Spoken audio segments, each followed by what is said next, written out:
செங்கோல் மீடியா பார்வையாளர் அனைவருக்கும் வணக்கம். தேர்தலுடைய கலந்துகளை உடனுக்குடன் பகிர்ந்து கொள்வதற்கு, நீங்கள் தெரிந்து கொள்வதற்கு இந்த சேனலை மறக்காத சப்ஸ்கிரைப் பண்ணுங்க. ஸோ சூடு பிடிக்கின்றது தேர்தலுடைய பிரச்சாரங்கள். என்ன நடந்துட்டு இருக்கு சார்? இபிஎஸ் அவருக்கு இபிஎஸ் இறங்கி அடிச்சிட்டு இருக்கிறாரு. உதயநிதியை வந்து கிழித்தெடுத்துட்டு இருக்கிறாரு. பிரச்சாரத்துல பேச தெரியாத பேசி மாட்டிட்டாரு. சின்னவர் சின்னது தெரியும், சின்னவர் சின்னது தெரியாம வாய் விட்டுச்சு. எங்க தொடரும் தெரியாம தொட்டாரு. ஆமா, அவரு வச்சு பொழக்கிறாரு. ராத்திரி 2 மணிக்கு ட்வீட் போட்ட யாரு கால பிடிக்குதுக்கா ட்வீட் போட்டேன்னு கேட்கிறாரு. அது வேற இன்னைக்கு இப்ப நடந்த கேட்கிறாரு. கொஞ்ச நேரம் 5 நிமிஷம் முன்னாடி கேட்டாரு, யாரு கால பிடிக்கிறதுக்காக நீங்க ட்வீட் போட்டேன், ட்விட்டருக்கு போட்டேன் ராத்திரி 2 மணிக்கு. என்ன அர்த்தம் சார்? 2 மணிக்கு அவர் வந்து டேக் பண்றாரு. ஒருத்தவங்க போட்டு ட்வீட்டை வந்து இவர் வந்து டேக் பண்றாரு. டேக் பண்ணி இது பண்றாரு. உடனே அவர் கேட்கிறாரு, ஏன்டா ராத்திரி உனக்கு கதை நமக்கு தெரியும், பகலில் ஆட்டம் இரவில் ஆட்டம் பகலில் தூக்கம். இவர் கதை யார் கதை? சின்னது கதை. எப்பவுமே ராத்திரி ஃபுல்லா ஆட்டம், பகல் ஃபுல்லா தூக்கம். வேறு மட்டும்தான் உதயநிதி. இவர் சூரியனை பார்க்கறது சாயங்காலம் 6 மணி. அது மாதிரி அந்த கூட்டமே அப்படித்தான். அவர் ஒரு செட் ஆஃப் அவருடைய சினிமாக்காரர்களுடைய வாழ்க்கை சூழல் அப்படிதான் இருக்கும் இல்லையா? சினிமாக்காரங்களுக்கு ரைட்டு. உனக்கு என்ன மேன், உடனே சினிமாக்காரனை யார் ஒத்துக்கிட்டான்? 4 படம் நடிச்சுட்டா நீ சினிமாக்காரனா? இப்படிலாம் 4 படம் 5 படம் 10 படம் நடிச்சுட்டு காணாம போன ஆளுங்கெல்லாம் இருக்காங்க. அவங்களாம் சினிமாக்காரங்க நடத்துமா? அதெல்லாம் பேசக்கூடாது. ரெட் ஜெயிண்ட் வச்சிருக்கீங்கன்னா ரெட் ஜெயிண்ட் என்ன உங்களுக்கு சொந்த இதுவா? அது என்னென்னோ பண்ணிக்கின்னு கடைசியில் அது வந்து கொண்டு வந்து கடைசியில் எவனோ ஒருத்தன் படம் எடுப்பான், நீங்கள் வாங்கி. குறிப்பாக இன்றைய பிரச்சாரத்தின் போது இபிஎஸ் அவர்கள் வந்து பார்த்தீங்கன்னா ஸோ கார் பந்தயத்தை பற்றி டிபேட் பண்ணுறாரு எல்லாத்தையுமே. ஸோ என்ன நடந்தது? யாருக்காக நீ கார் பந்தயம் வச்சேன்னு எனக்கு தெரியுன்ற. இதை விட உங்களுக்கு இறங்கி அடிக்கிறதா என்ன அடிக்கிறது? நீ யாருக்காக கார் பந்தயம் வச்ச? ஊரா மட்டும் காசு மொத்தத்தையும் எடுத்து நீ எதுக்கு செலவு பண்ண? உன்னைய பத்தி எனக்கு எல்லாம் தெரியும். தேவையில்லாமல் ஒட்டுமொத்த அரசு கஜானாவே வந்து பாத்தீங்கன்னா ஒரு சிலரை மகிழ்விப்பதற்காக சின்னவர் செய்திருக்காரோ. ஒரு சிலரை 2 பேரும் சொல்றாரு. ஒரு சிலர்னா நீங்க ஒரு பெரிய கூட்டம் இல்ல, ஒரு 2 பேரை மகிழ்விப்பதற்காக அவர் அந்த வேலையை செய்தாரு அப்படின்னு சொல்றாரு. அது கிட்டத்தட்ட அவர் சொல்றதெல்லாம் கிட்டத்தட்ட வந்து ஏற்கனவே பேசப்பட்ட விஷயங்கள் தான் இதெல்லாம். அந்த டைம் ஏங்க இங்க சோத்துக்கே வெளியில மக்களுக்கு தெரியாது. எல்லாத்தையும் அந்த இது கிட்ட இருந்தவங்கலாம் கண்ணகி நகர்ல இருந்தவங்களாம் தூக்கி எங்கேயோ தூரத்தில் போறது சாவடிக்கிறீங்க. இந்த பக்கம் பரந்தூர்ல அடிச்சு தூக்குறீங்க, இந்த பக்கம் எல்லா பக்கமும் அட்டி காலி பண்றீங்க. ஒரு இடத்த விடலை, எல்லாத்தையும் கவர்மெண்ட் பிடிச்சி வச்சுக்கிச்சு. எல்லா பக்கமும் பிரச்சனை, அவ்வளோ பிரச்சனை ஓடிட்டு இருக்கு. இவருக்கு இப்போ கார் ரேஸ் அவசியமா? தான் பெரிய ஆள், அதாவது அந்த சர்க்கிளே வேற. அவங்களாம் இதை பற்றி நம்ம கீழ்மட்டத்தில் மற்ற இடைமட்டத்தில் வந்து இதை பற்றிலாம் பேசுகிறாங்கங்கிறதே தெரியாத ஒரு வாழ்க்கை. ஒரு 4 பேர் 5 பேர் சர்க்கிளே. நான்லாம் யார்கிட்டையும் பேச மாட்டேங்க, நான் யார் வீட்டுக்கு போக மாட்டேங்க, ஒரு 2-3 பேர்கிட்ட தாங்க பேசணும். ஒரு சிலர்லாம் கிராமத்தில் பேசுவாங்க, இல்லை டவுனில் பேசுவாங்க. லிமிட்டடாக அந்த நம்பர்ஸே பார்த்தீங்கன்னா ஃபோனில் ஒரு 20 நம்பர் 30 நம்பர் தான் வச்சுருப்பாங்க. அவங்களுக்குள்ள மட்டும் தான் பேசிப்பாங்க, அனாவசியமாக யாருக்கும் பேச மாட்டாங்க. அந்த மாதிரிலாம் இருப்பாங்க இல்லையா? அவங்களுக்கு அந்த சர்க்கிளில் மட்டும்தான் விஷயம். அதாவது எனக்கு இருக்கக்கூடிய ஒரு கேள்வி என்னன்னா, கார் பந்தயமாக இருக்கட்டும், இல்லை இரவு 2 மணிக்கு ட்வீட் பண்ணுறதாக இருக்கட்டும், இது எல்லாமே வெகு நாட்களுக்கு நடந்து முடிந்த நிகழ்வுகள். அப்ப இதை பற்றி பேசாத நீ இப்ப வாய வச்சு சும்மா நீ பேச போறீங்க. நீ இப்ப வாய வச்சு சும்மா பேச போறதுல காலில் போய் ஊந்தாரு, காலை பிடிச்ச காலை தேடினாரு. அதான் அவரு கேட்கிறாரு, அப்ப ராத்திரி 2 மணிக்கு எவன் காலை அடித்தாருன்னா யாரு காலை இப்படி கேட்கிறாரு. நீ யாரு காலை தேடுறதுக்காக இரவு 2 மணிக்கு நீ வந்து ஏங்க அவங்க காலில் விழுந்தாங்க போனாங்க, அது அவங்க கட்சி விவகாரங்க. நான் என்ன சொல்றேன், அது அவங்க கட்சி விவகாரம். இன்னைக்கு இருக்கக்கூடிய ஏன் இங்கேருந்து போன, இங்கேருந்து திமுகவுக்கு போன, ஏடிஎம்கேல இருந்த அமைச்சராக இருந்த, எம்எல்ஏ இருந்த, இங்கிருந்து போன, இன்னைக்கு சவால் கிட்ட சொல்றேன், எல்லா எம்எல்ஏவும் எல்லா அமைச்சர்களும் இவங்க அம்மையார் ஜெயலலிதா கார்லையோ இல்லை அம்மையார் சசிகலா கார்லையோ வேலைன்னு மட்டும் சொல்லுங்க, வேலைன்னு சொல்லுங்க. ஏன்னா அவங்க 2 பேரும் வந்து அந்த கட்சியை வந்து நடத்துறாங்க. ஒருத்தர் வந்து கட்சியுடைய செயலாளர், இன்னொருத்தர் வந்து அவங்களுடைய தோழி. திராவிட மாடலுடைய முதல்வர் பார்க்க போனோம்னா எல்லாமே குனிந்து நினைந்து தானே இன்னைக்கு வணக்கம் சரிங்க. இப்போ சமீபத்தில் ஓபிஎஸ் போனப்போ கூட வந்து பார்த்தீங்கன்னா ரொம்ப குனிஞ்சி தான் மாதிரி பவ்யமாக ஒரு வணக்கத்தை தெரிவிக்கிற மாதிரி ஒரு புகைப்படம் கூட வந்துருந்தது சொல்லப்போனால். அது அவங்க அதையெல்லாம் அவங்க பெருமையாக பார்த்துட்டு வெளியிடுறாங்க. இபிஎஸ் அவர்கள் மட்டும் காலில் எடுத்தது மட்டும் பெரிதுபடுத்தி பேசுகிறாங்க. ஒரு மாதிரி இருக்கும். அண்ணன் திரும்ப போனார அவர் எந்த சேர்ந்த உட்கார வச்சாங்க பாத்தீங்களா? சரிக்கு சமமாக பக்கத்துலேயே உட்கார வச்சு பேசினாங்க, கட்டி தருவாங்கன்னு சொல்கிறீங்களா? எந்த சேர்ல உட்கார வச்சாங்க? பிளாஸ்டிக் புகைப்படம்லாம் இருக்கு, நம்ம வேணுக்குன்னே சொல்லுவோம். அதனால இவருடைய மரியாதை குறைஞ்சிச்சு சொல்ல அவங்க பெரிய லாடு லவ்தாஸ் லங்கோடிதாஸ் பரம்பரைன்னு சொல்லல. ஆமா, அதாவது வந்து அதை அவங்க வந்து பெருசா எடுத்துக்க மாட்டாங்க. எதுல ஏங்க இப்ப நீங்களும் நானும் நினைச்சா இதை விட பெரிய சோஃபா, பெரிய இது, பெரிய செட்டிங், ஏசி எல்லாம் போட்டு பின்னாடி பேக்ரவுண்ட் எல்லாம் போட்டு நம்மளால பேச முடியாதா? பேச முடியாதா? உண்மையை சொல்லிட்டு போறதுக்கு என்னத்துக்கு இது ஒரு தேவையில்லாத இத்தனை ஆர்ப்பாட்டம், இத்தனை இது அவங்க அந்த மாதிரி நினைச்சிட்டு போற ஆட்கள். அவர் தான் ஒரே வாரம் சொல்றாரு, ஏன் வந்து நான் வந்து பெரியவங்கள்ட்ட ஆசீர்வாதம் வாங்கக்கூடாதா? தொடர்ந்து ஏங்க அது வந்து நம்மளே கூட இருந்தாங்க. அவங்க அதுக்கப்புறம் அவங்க நல்லபடியாக நடந்துக்கிறாங்க நடக்கல, அது வேற விஷயம். நான் வந்து ஒரு போஸ்ட்டுக்கு வரேன், வரும்போது நேற்று கூட என் டிரைவர் வந்தாப்புல எழில், நான் வேலை பார்த்து நேரம் வந்தாப்புல வந்துட்டு, சார் ரொம்ப நாளாக பார்க்கல சார், எப்படி சார் இருக்கீங்க அப்படின்னு பேசிட்டு வந்த உடனே காலத்தில் கும்புறாரு. இது வந்து வேணாமான்னு சொல்ல முடியுமா? அவருக்கு அது பழக்கம், அது வேணாம்னு நம்ம சொல்ல முடியாது. நானும் எங்கள் குருநாதர், எனக்கு எங்கள் குருவுக்கு 2 வயசுல 3 வயசு தான் வித்தியாசம். இல்லை, நான் போயிட்டு எங்கள் குருநாதரை வந்து போன உடனே காலத்தோட கூப்பிட்டு தான், அவர் இசையில் எனக்கு குரு ரகுன்னு சொல்லி பேர். அவர் எங்கள் மாஸ்டர்கிட்ட நான் போன உடனே காலத்தோட கூப்பிட்டு தான் நான் வந்து பேசுவேன். அதுக்கப்புறம் அவர் நல்லா ஜாலியாக பேசுவார், நடா வடா போடான்னு பேசுவார், எல்லாம் பண்ணுவார். பல நேரங்கள் சண்டை போடுவோம் எல்லாம் பண்ணுவோம். ஆனால் போன உடனே மரியாதை பண்ணிட்டு தான் அடுத்தது. இது வந்து பெரியவங்களுக்கு அதை விட சின்னவங்க கொடுக்க வேண்டிய மரியாதை.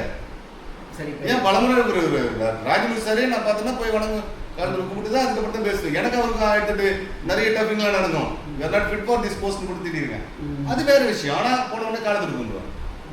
ஏன்னா அது வந்து பழக்கங்க. இதுக்கு இதையெல்லாம் காலில் ஊந்தாரு காலில் தானே ஊந்தாரு, ஆசீர்வாதம் தானே வாங்கினாரு, வேற ஒன்றும் பண்ணல. வண்டி மாதிரி ராத்திரி 2 மணிக்கு ட்வீட் போட்டு இங்க வரையா அங்க வரையா கூப்பிட்டுருந்தாரு. நாகரிகமான பேச்சுக்காக போறது. நாகரிகம் இல்லாமல் வார்த்தையை விட்டா நாகரிகம் இல்லாத விஷயங்கள் தான் கிடைக்கும். வாயை வச்சுன்னு சும்மா இருந்தா கிடைக்க வேண்டியது ஒழுங்கான மரியாதை கிடைக்கும். வாயை வச்சுன்னு சும்மா இல்லாமல் பெரிய பெரிய பெருந்தலைவர்கள் மாதிரிலாம் பேசக்கூடாது. நம்மளோட ஏஜ் என்ன, நான் காலையிலே உங்களுக்கு சொன்னேன், இதுக்கு முன்னாடி போட்ட வீடியோவிலே சொன்னேன், நம்மளுடைய வயசு என்னவோ அந்த வயசுக்கு ஏற்ற மாதிரி பேசணும். வயசை விட்டுட்டு பேசினா இறங்கி அடிப்பாங்கண்ணா. இப்போ அவர் வந்து இறங்கி அடிக்கிறார், இறங்கி அடிக்கும் இபிஎஸ். ஒரு பெரியவருக்கும் சின்னவருக்கும் பேச தெரியலையோ? பெரியவருக்கு பேச தெரியாது, சின்னவர் தப்பா பேசுறாரா? சின்னவருக்கு பேசவே தெரியாது. 2 கேட்டகரி, பேச தெரியாது, பேசவே தெரியாது. அதாவது ஒருத்தர் வந்து என்ன பேசணும்னு தெரியாம பேப்பர்ல எழுதி வச்சாது பேசுவார். இவருக்கு அதுவும் தெரியாது.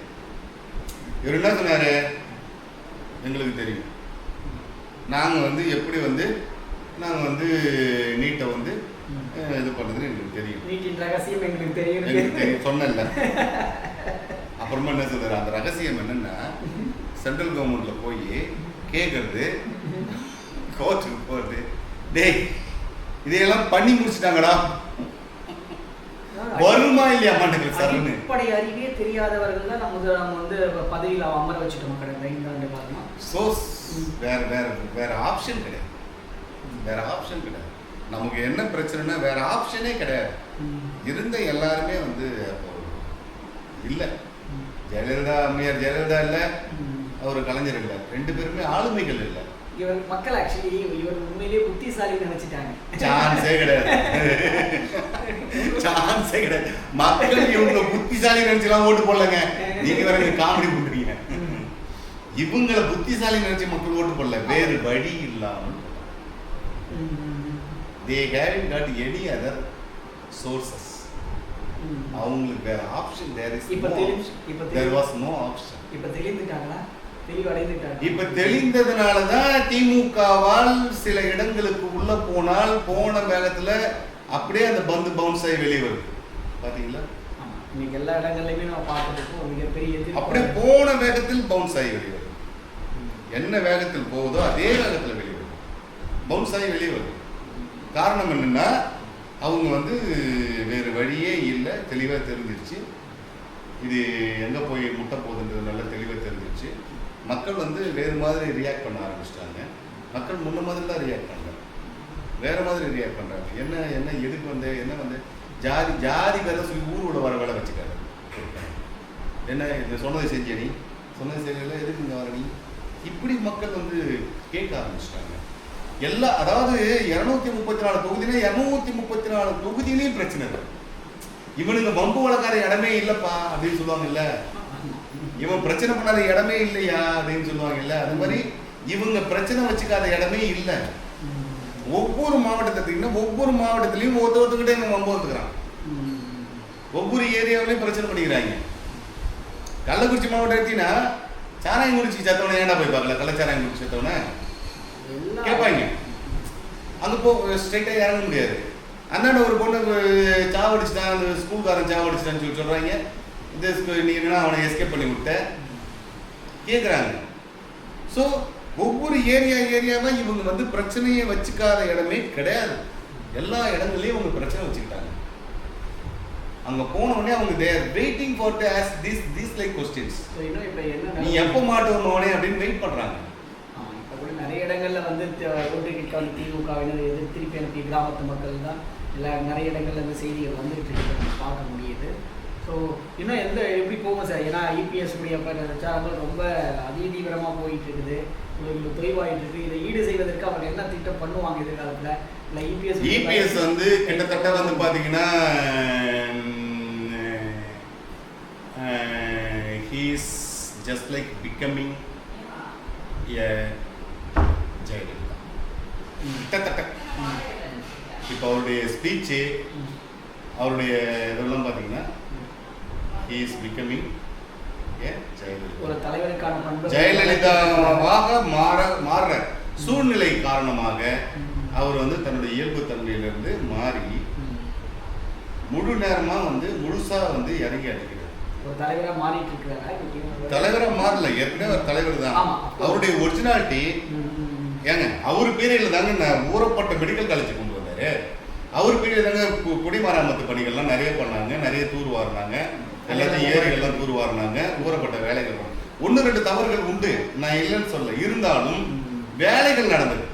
மக்களுக்கு மணி சர்க்குலேஷன் இருந்துச்சு, ஒர்க் இருந்துச்சு. மக்கள் வந்து இந்த அளவுக்கு பயந்துக்கிட்டாருங்க. ஒரு மழை வருதுனாலே 24-48 மணி நேரம் அவரு உதயகுமார் எதனுங்கள அவரு அமைச்சர், அவர் வந்து பாத்தீங்கன்னா 48 மணி நேரம் சுத்தி அங்கே தான் வந்துட்டு இருந்தார். அந்த கண்ட்ரோல்லுமே சுத்தி வந்துட்டு இருந்தார். இவரும் இருந்தார், இவரும் அங்கேயே தான் இருந்தார். அந்த மழை முடிஞ்சு புயல் முடிஞ்சு போறவரையிலும் இவங்க அங்கிருந்து நவரல. பயந்தாங்க, மக்களை பார்த்து இவங்க பயந்தாங்க. ஒரு அரசு என்பது மக்களை பார்த்து பயப்படும். ஐயோ நாளைக்கு நம்மளை வந்து என்ன நினைப்பாங்க, நாளைக்கு இவங்களை போய் பேஸ் பண்ணணுமே, நாளைக்கு இவங்க நம்மளை என்ன சொல்லுவாங்கன்னு பயப்படணும். அவர் சொல்றாரு, ஹீஸ் அ ஃபார்மர். அவர் ஒரு விவசாயி. விவசாயிக்கு விவசாயியோட கஷ்டம் தெரியும். மக்களுடைய அடிப்படை ஏழ்மையில ஒண்ணுமே தெரியாது. உங்களுக்கு ராத்திரி 6 மணிக்கு எழுந்திரிச்சு 7 மணிக்கு எழுந்திரிச்சு பல்ல விளக்கிட்டு நைட்டு ஃபுல்லாக ஆட்டம் போட்டு பகல் ஃபுல்லாக தூங்கிட்டு இது ஒரு தாத்தங்காசுலேயே வளர்ந்து தாத்தங்காசுல எல்லாத்தையும் பண்ணி நீ என்ன வேலைக்கு போய்க்கிற? உங்கள் அப்பா என்ன வேலைக்கு போனார்? போல. தாத்தா மட்டும்தான் திருட்டுறையில் வந்தார், 2-3 படத்துக்கு இது எழுதினார், அவ்வளோதான். அதுக்கப்புறம் கட்சிக்கு வந்து சம்பாரிச்சார். வேறு என்ன உனக்கு இன்கம் சோர்ஸ்? எந்த இடத்துல போயிட்டு என்னைக்கு விவசாயத்தை போய் பாடுறான்னா கரும்பு காட்டுக்குள்ள காங்கிரீட் இது போட்டு அதில் சூ காலர் நடந்துக்கிறாரு உங்கள் அப்பா. இதெல்லாம் பைத்தியக்காரன் பண்ணுவான் அந்த வேலையெல்லாம், யாருக்கு தெரியாது. இவரு குடுங்கி தள்ளிட்டாரா, இவரு எதுக்கு ஷூவை போட்டு விட்டான் அதிகாரி? நான் என்ன கேட்குறேன், நீ ஷூவோட போனவன் ஷூவை கழட்டிட்டு போக வேண்டியதானே மேன்? ஷூவை போட்டு விட்டான் அதிகாரி. சரி, ரோட்டை தான் அவன் போட்டான், ஷூவை யாரு போட்டது? உன் ஷூவை நீ தானே போட்ட. அப்ப எதுக்கு எடுத்தாலும் சும்மா அதிகாரிகள் மேல சொல்லுவோம். உன் லட்சணம் தெரிஞ்சுதான் அவன் பண்றான். நீ கத்துவேன்னு அவனுக்கு தெரியும், தெரிஞ்சுதான் பண்றான். முதல் நாளே இறங்கி அதில் உள்ள இருக்கிற கட்டுவிரியம் பாம்பு மொத்தத்தையும் ஒரு பாம்பு விடாமல் எல்லாத்தையும் இந்த பக்கம் 50 பேர், இந்த பக்கம் 50 பேர் அந்த கரும்பு காட்டுக்குள்ளே இறக்கி சுத்தமாக க்ளீன் பண்ணி ஒரு ஆளை விடாத எல்லாத்தையும் தேய்ச்சி கீச்சு அத்துப்பா அந்த கவரேஜுக்கு மட்டும் இவருக்கு மட்டும் வச்சு சுற்றி கிட்டத்தட்ட 150 பேர். அவன் தாண்டி எதுவும் வராது அந்த அளவுக்கு வச்சுட்டு இவர் கரும்பு காட்டுக்குள்ள நடக்கிறாராமா. கரும்பு காட்டுக்குள்ள நடந்து என்ன பண்ண போகிறார்? டேய், ஒன்னால அந்த கரும்பு அழிஞ்சத்தாண்டா நாசமாக போச்சு. உன் கூட்டம் இறங்கி உள்ளே இறங்கி கரும்பு காட்டுக்குள்ள யானை போந்த மாதிரி இறங்கி அந்த கரும்பு காட்டை நாசம் பண்ண தான் ஆச்சே ஒழிய வேற ஒன்றும் வேற ஒரு ஆணி நீ அங்கே கட்ட கிடையாது.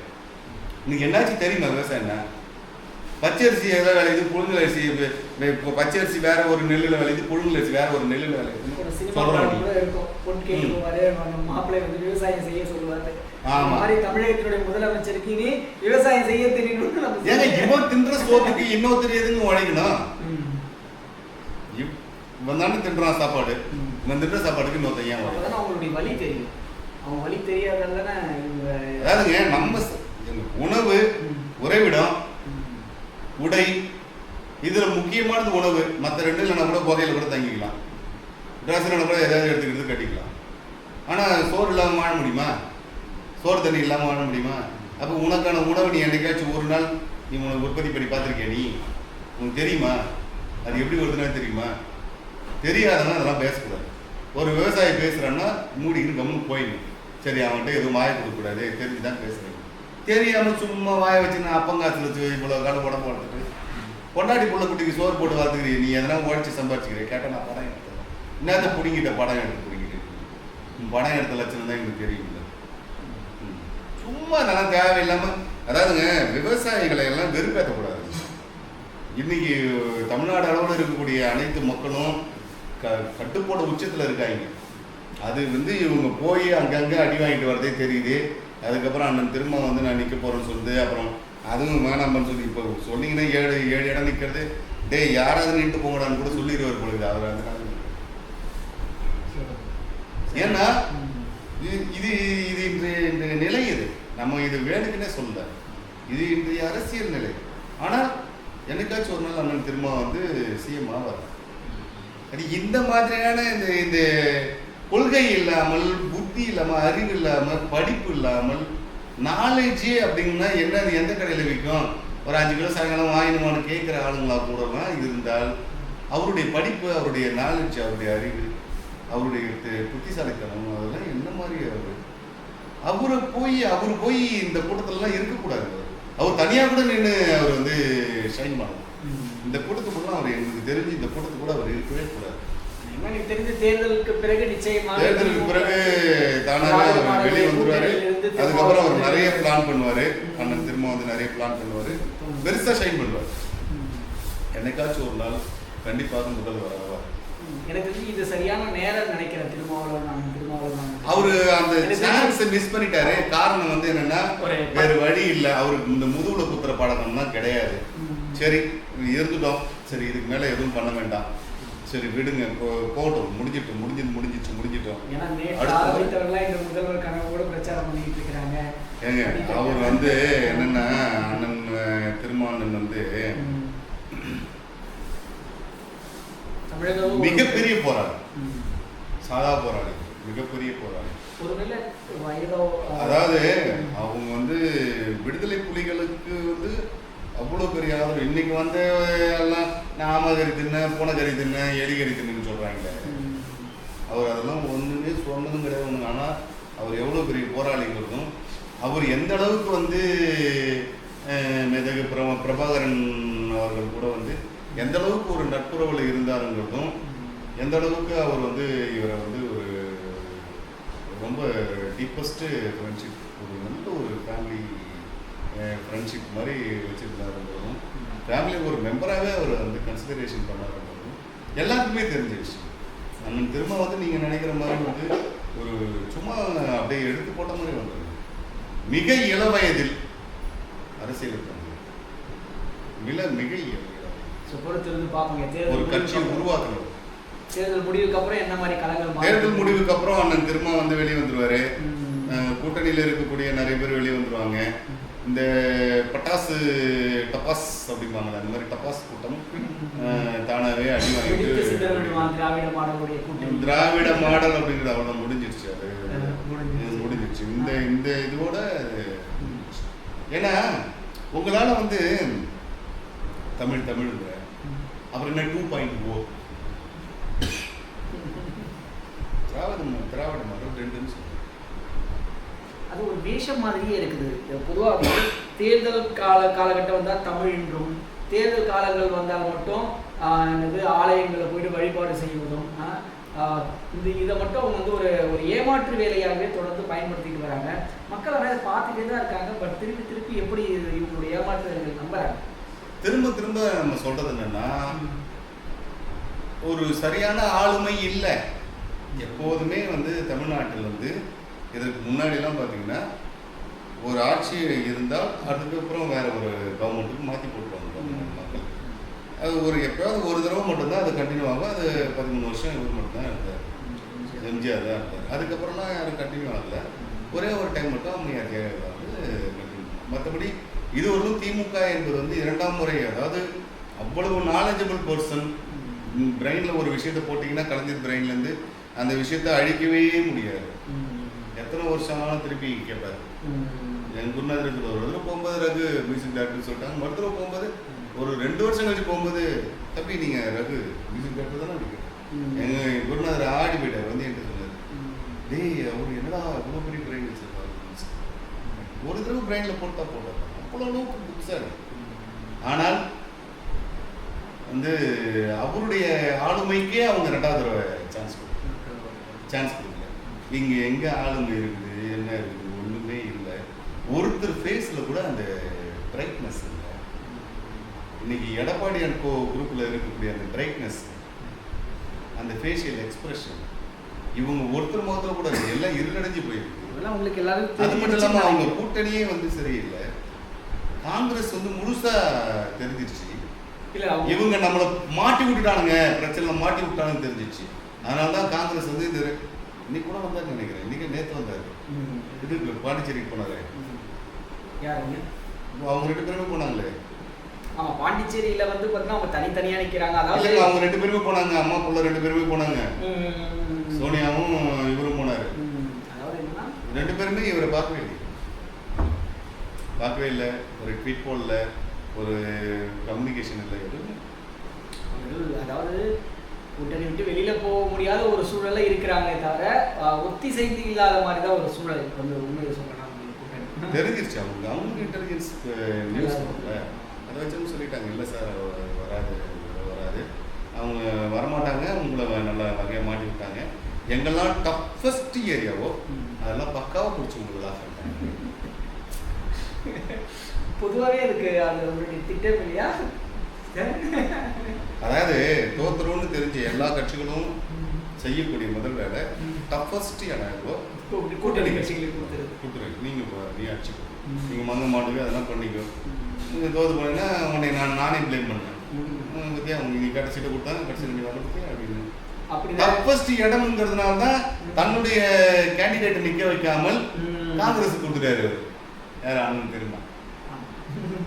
டஃபஸ்டாக மாறிடுச்சு ஏரியா வந்து. அவங்களுடைய பலம் வாய்ந்த பகுதியா இருந்தது அவங்களுக்கு. இந்த அது வந்து ஒரே உரையில 2 கத்தி சொல்லணுக்கு தான் பிரச்சனை. ஏன்னா ஒன்று வந்து அண்ணன் திரும்ப, இன்னொன்று வந்து விஜய் வந்து கிட்டத்தட்ட வந்து பார்த்தீங்கன்னா அவங்க வந்து அந்த சிறுபான்மையினர், ஒடுக்கப்பட்டவர்கள், அவர் வேற மாதிரி ஒரு ரூட்டை போட்டார். ஒடுக்கப்பட்டவர்கள், பிற்படுத்தப்பட்டவர்கள், சிறுபான்மையினர் அப்படி முடிச்சிட்டாரு அவர். ஸோ முதல்ல ஃபஸ்ட்டு கை வைக்கிறது ஒடுக்கப்பட்டவர், அடுத்தது சிறுபான்மையினர். இந்த சிறுபான்மையினர் ஒடுக்கப்பட்டவங்களும் அதிகபட்சம் எங்கே இருந்த இதுக்கு முன்னாடி இருந்தாங்கன்னா திமுகவில் இருந்தாங்க. ஒடுக்கப்பட்டவங்களும் சிறுபான்மையினரும் திமுகவில் இருந்தாங்க. அதனால இவர் அப்படியே அப்படியே மேனேஜ் பண்ணிக்கிட்டே இருந்தார். ஒரே ஒரு முறை ஜெய கூட போனார், அது கூட அவருக்கு அப்போ செட் ஆகலை. அந்த ஃபேஷியல் ரியாக்ஷன்லாம் அந்த நல்லா இல்லை, அந்தளவுக்கு ஜெயிக்கவும் இல்லை அந்த தடவை. அதுக்கப்புறம் திருப்பியும் வந்து இங்கே வந்துட்டார். அவ்வளோதான வழியே அவருக்கு வந்து காலி ஆயிடுச்சு கூட திருப்பியும் ஒரு ரெக்கவரி பண்ணணும் ஆகும். ஏன்னா இவரை பற்றி நமக்கு டிவிக்கை பற்றி நமக்கு நல்லாவே தெரியும். சினிமா தேட்டருக்குள்ளே என்ன வேலையை பார்த்தாங்களோ அதை வெளியே வந்து பார்ப்பாங்க. அந்த கட் அவுட்டுக்கு பால் ஊற்றின விஷயம் நடக்கும். அப்புறம் ஆட்டோமேட்டிக்காக இவங்க சரி நல்ல ஒரு தலைமை கீழே நம்ம செயல்படணும்னு போனவங்களாம் வருவாங்க. அண்ணன் வந்து கொஞ்சம் வெயிட் பண்ணணும், அவசரப்படும். இந்த நேரத்தில் அவருக்கு நம்ம புத்தி சொல்கிற அளவுக்கு நமக்கு அறிவு கிடையாது. அவர் மிகப்பெரிய படிப்பாளி. நாங்களே அவரை பார்த்து தான் வளர்ந்துருக்கோம். நான் அன்றைக்கே சொன்ன பாருங்க, எழுத கற்றுக் கொடுத்துரு, எனக்குலாம் எழுத கற்றுக் கொடுத்தாரு. இதெல்லாம் எழுதக்கூடாது, என்ன அப்படி அப்படின்னு அடிச்சு எழுதிக்கிட்டு. சினிமாவுடைய கவர்ச்சி முகத்தை பார்த்து டிவிக்கு போனோம்னா மீண்டும் திரும்புவார்கள் இளைஞர்கள்னு சொல்கிறீங்களா? சினிமாவால் வந்து அவங்க போனாங்க அப்படிங்கிறத காட்டிலும் எல்லாரும் போகிறாங்களே நம்மளும் போவோமே அப்படி போனாங்க. எல்லாரும் போகிறாங்களே நம்மளும் போவோம் அப்படி போனாங்க. இப்போ எல்லாரும் திரும்பி வந்துட்டாங்க, நம்மளும் வந்துடுவாங்க. இது வந்து டைம் பீயிங். எந்த கட்சிக்காரர் ஆரம்பித்தாலும், எந்த சினிமாக்கார கட்சி ஆரம்பித்தாலும் உடனே ஒரு கூட்டம் போகாமலாம் இருக்கு. போடுச்சு. இது வரலாற்றில் வந்து பார்த்தீங்கன்னா விஜயகாந்த் அண்ணன் விஜயகாந்த் சொல்லலாம். ஈவன் நவரச நாயகன் கார்த்திக் மாநாடு நடத்துகிற பட்சத்தில் வந்து பார்த்தீங்கன்னா அப்போ வந்து ஜெயலலிதா அம்மையெல்லாம் மிகப்பெரிய ஒரு ஆச்சரியத்துக்கே ஆளானாங்க சொல்லுவோம். அவ்வளவு கூட்டம் மதுரையில் மாநாடு நவரச கரகாட்டக்காரன் படம் ரிலீஸ் ஆன உடனே ரஜினிகாந்துக்கும் கமலஹாசனுக்கும் புரியல ஒன்றும். ஆமா, அந்த கிராமத்து சம்பாஷணம் அல்லன்னு சொல்லுவாங்களே அது மாதிரி பயந்துட்டாங்க. அதெல்லாம் வந்து நிக்காதுங்க. இன்னைக்கு ராமராஜன் வந்து கூட்டத்தில் பேசுறாருன்னு ஒரு 100-200 பேர் தான் வராங்க. மக்கள் வந்து அதே மக்கள் தானுங்க. ஒரு ஏங்க எனக்கு 5000 வியூஸ் போச்சுங்க, இன்னொருத்தர் எனக்கு 10,000 வியூஸ், எனக்கு 1.5 லட்சம் வியூஸ் போச்சுங்க. இது 1.5 லட்சம் பேர் புதுசாக வராங்க. இந்த 1.5 லட்சம் பேர்ல இருக்கிறவங்க தான் இந்த 10,000 பார்ப்பான். இந்த 1.5 லட்சத்துல இருந்தால் அதில் ஒரே ஒரு இது மட்டும் பார்த்துட்டு யூடியூப்ல ஒரே ஒரு சேனல் மட்டும் பார்த்துட்டு போடுறோம். இது வந்து பார்த்தீங்கன்னா ஒரு 10-20 சேனல் பார்ப்பாங்க ரெகுலரா. வியூவர்ஸ் ஒரே மாதிரியான வியூவர்ஸ் தான்.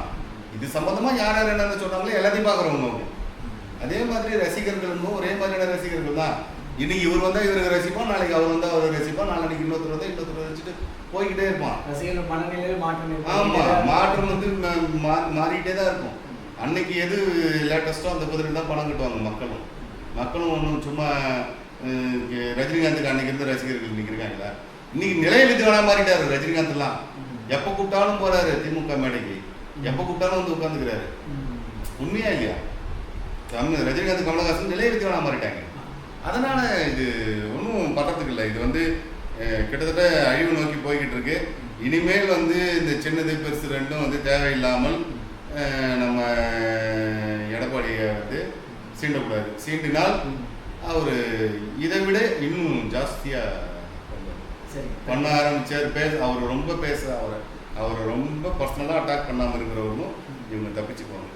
ரொம்ப பர்சனலாக அட்டாக் பண்ணாதுன்னா வந்து அவர் இறங்கி அடிக்க ஆரம்பித்தாருன்னா அப்புறம் தாங்காது. ஏன்னா இவங்களுக்கு எந்த அளவுக்கு மெசேஜஸ் நியூஸ்லாம் வெளியிலேருந்து வருதோ அதே அளவுக்கு அவருக்கும் வரும். இவங்களை பற்றி எல்லாமே தெரிஞ்ச ஒரு மனுஷன். அப்படியே வந்து ஒவ்வொரு செகண்டும் அவங்களுக்கு வந்து அப்டேட் ஆகிட்டே இருக்கும். அப்படி இருக்கும்போது பார்த்து பதமாக நடந்துக்கணும். இதுக்கு மேலேயும் இவங்க இதே மாதிரி பேசிக்கிட்டு இருக்காங்கன்னா இவங்க மரியாதையை இவங்களே கற்றுக்குவாங்க. தகவலுக்கு நன்றிங்க. ஸோ தொடர்ந்து எங்க சப்ஸ்கிரைப் பண்ண சொல்லுங்களேன். மக்கள் தொடர்ந்து சப்ஸ்கிரைப் பண்ண மாட்டேங்கிறாங்க. தொடர்ந்து பிரச்சாரங்கள் வீரியமாகி கொண்டிருக்கின்றன. என்ன பேசுவதென்றே தெரியாத திராவிட மாடலுடைய முதல்வர்களும் துணை முதலமைச்சரும் தொடர்ந்து பேசிக்கிட்டு இருக்காங்க. அதை அவர்களுக்கு சரியான முறையில் கவுண்டர் கொடுத்துட்டு இருக்கார் அதிமுகவினுடைய முதலமைச்சர் வேட்பாளர் திரு இபிஎஸ் ஐயா அவர்கள். ஸோ இது தொடர்கின்ற பட்சத்தில் நிச்சயமாக இபிஎஸ் அடுத்த கட்டத்திற்கான பேச்சுவார்த்தை அடுத்த கட்டத்துக்கு அவர் போயிடுவார். ஏன்னா அவருடைய முகத்தில் இன்றைய வந்து ஒரு வெற்றி பிரகாசம் தெரியுதுன்னு சொல்லிட்டு சொல்கிறார் ஐயா அவர்கள். வந்து பார்த்தீங்கன்னா வெற்றி பிரகாசத்துடன் தன்னுடைய தேர்தல் பிரச்சாரத்தை தொடர்ந்து பயணித்துக் கொண்டிருக்கிற இபிஎஸ் அவர்களுடைய தொடர் பிரச்சாரங்களினுடைய விளைவுகளை நம்ம தொடர்ந்து பதிவு செய்வோம். ஒவ்வொரு நாளும் கள நிலவரங்களை நீங்கள் உடனுக்குடன் தெரிந்து கொள்ளணும்னு பார்த்தீங்கன்னா இந்த சேனலை மறக்காத சப்ஸ்கிரைப் பண்ணுங்கள். நன்றி, வணக்கம்.